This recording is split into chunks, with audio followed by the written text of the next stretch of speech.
Tout récemment, je suis retombé comme beaucoup dans la hype qui tourne autour de la saga Indiana Jones. À l'heure où j'écris ces lignes, j'attends encore avec impatience d'aller découvrir ce dernier opus. Mais ce qui est sûr, c'est qu'avant le travail de James Mangold, un autre film était considéré par beaucoup comme l'ultime film de la saga. Un film qui est particulièrement décrié, et c'est encore le cas de nos jours, certains n'hésitant pas à le renier complètement. Ce qui n'est pas sans me rappeler une autre série de films de Lucasfilm. Pour autant, avant que George Lucas ne planche sur le scénario de ce quatrième opus, Le Royaume du Crâne de Cristal, qu'il a coécrit avec Davy Cope, à qui l'on doit quand même les scripts de Jurassic Park, Mission Impossible ou Spider-Man, rien que ça, donc sur le papier on pouvait quand même s'attendre à du lourd. Mais pourtant, d'après les retours des fans, le résultat n'est pas du tout au rendez-vous. Le film les a déçus sur de nombreux points, que ce soit le personnage campé par Shia LaBeouf, l'implication d'extraterrestres dans l'histoire, de nombreuses scènes qui partent beaucoup trop loin dans leur délire, et les effets spéciaux qui ont pour certains très mal vieilli. Et même si à titre personnel, je ne suis pas d'accord avec l'ensemble de ces critiques, ce qui est certainement dû au fait que j'ai découvert tous les films d'un coup dans ma tendre jeunesse, eh bien forcément je n'avais pas cette fibre nostalgique vis-à-vis du personnage qui aurait pu être trahi dans l'esprit des plus vieux fans. Quoi qu'il en soit, étant donné le désarroi de la majorité des spectateurs, ceux-ci s'en remettent alors à une autre version de l'histoire. Un script qui aurait été écrit par le célèbre Frank Darabont, à qui l'on doit de nombreux chefs-d'œuvre tels que Les Évadés, La Ligne Verte, ou bien encore les premières saisons de la série The Walking Dead, mais qui avait également déjà travaillé par le passé au sein de cet univers, puisqu'il faisait partie intégrante de l'équipe créative qui entourait Lucas lors de la production de la série télé Les Aventures du jeune Indiana Jones.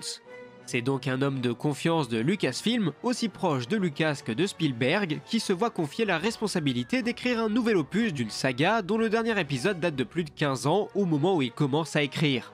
A noter d'ailleurs que celui-ci se voit donner quelques indications, notamment de Lucas qui voulait que le film se déroule dans les années 50, en utilisant comme toile de fond le contexte de la guerre froide, en plaçant les Russes comme les grands ennemis du célèbre professeur, là où Darabont aurait plutôt souhaité privilégier les nazis qui auraient fui en Amérique du Sud après la guerre. Cependant, Spielberg lui-même estimait qu'il n'était plus en mesure de faire de la satire les concernant, surtout après avoir tourné des films tels que La Liste de Schindler et Il faut sauver le soldat Ryan.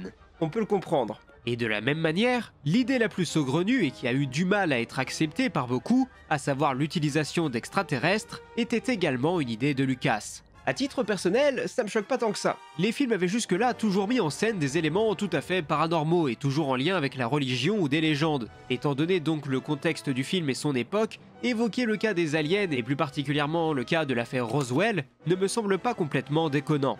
Mais quoi qu'il en soit, Frank Darabont se met au travail en 2002 et propose plusieurs brouillons, et je m'apprête justement à vous raconter l'histoire qui aurait pu nous être présentée au milieu des années 2000 au cinéma. Et vous allez le voir, même s'il y a beaucoup de différences, il y a en réalité beaucoup plus de points communs qu'on ne pourrait le croire.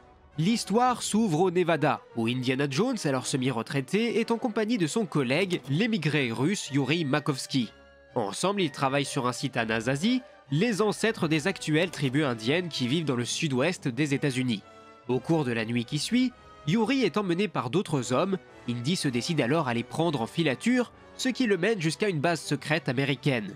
Sur place, il découvre que son ami est en réalité un agent soviétique, et malheureusement notre aventurier est intercepté et laissé pour mort dans un faux village, destiné à être rasé sous peu par le test d'une bombe nucléaire dont il sort vivant en se réfugiant dans un frigo. Ouais, ça, c'était déjà là. Indiana est ainsi retrouvé par l'armée américaine et longuement interrogé par le FBI qui accepte malgré tout de le libérer, étant donné les nombreux services qu'il a pu rendre à la nation.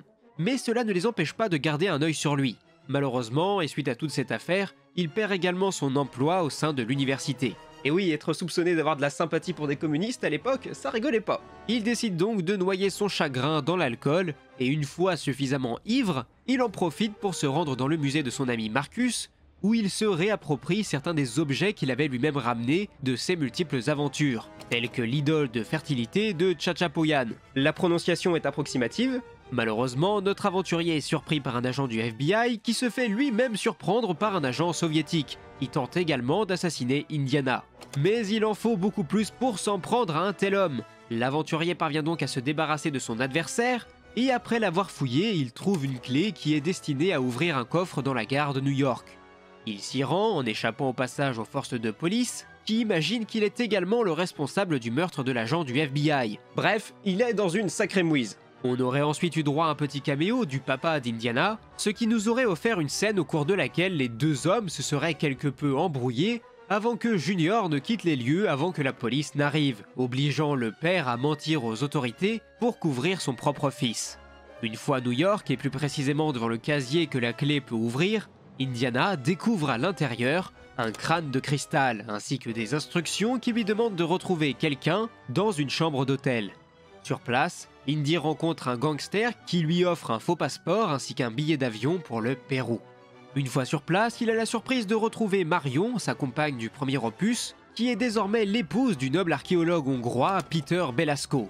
Celle-ci dit avoir besoin du crâne de cristal trouvé par Indy pour retrouver la trace de la cité de légende de Los Dioses, où, dit-on, les souhaits peuvent se réaliser.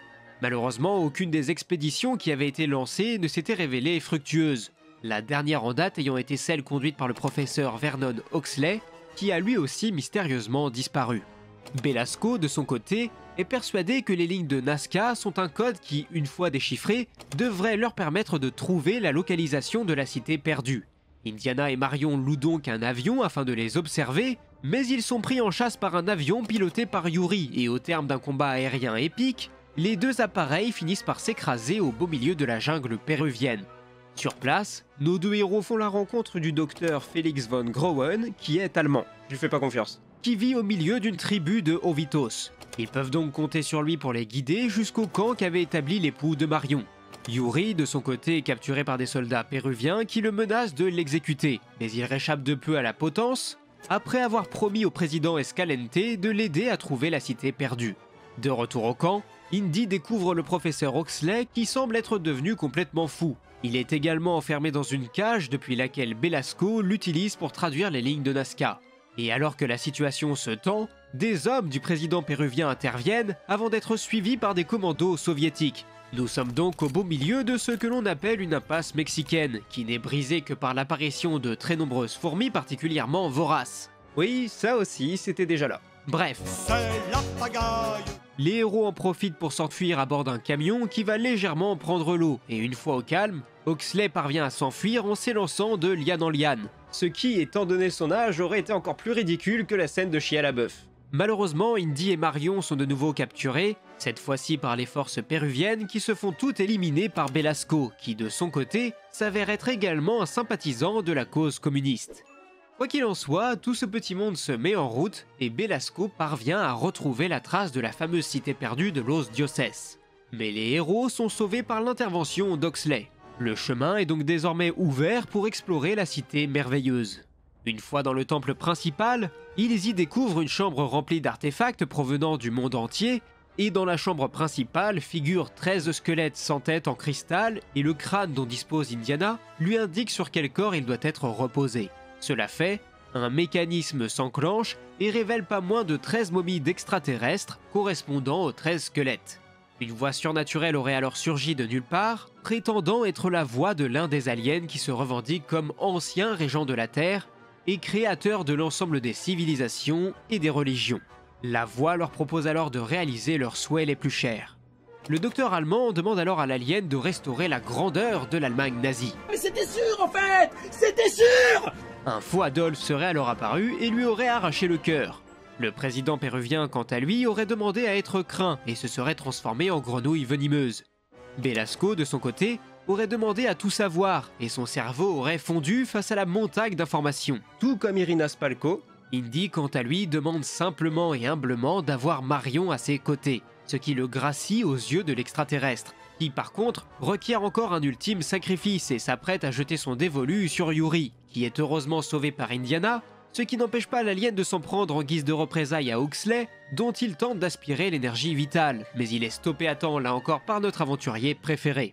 Bref, le temple aurait alors commencé à s'effondrer et tandis que les héros s'enfuiraient, un ovni géant qui gisait sous le temple serait apparu avant de s'écraser dans une gigantesque explosion au milieu de la jungle. Une fois en sécurité, Indiana aurait mis une énorme patate de forain à Yuri, lui indiquant de ne plus jamais s'approcher de son pays. Ça reste un communiste après tout. De retour aux États-Unis et lavé de tout soupçon vis-à-vis de sa fidélité à la nation américaine, Indiana Jones reçoit la médaille d'honneur des mains du président Eisenhower suite à l'aide qu'il a apportée pour réduire à néant un immense complot communiste qui a engendré une explosion nucléaire au milieu du Pérou.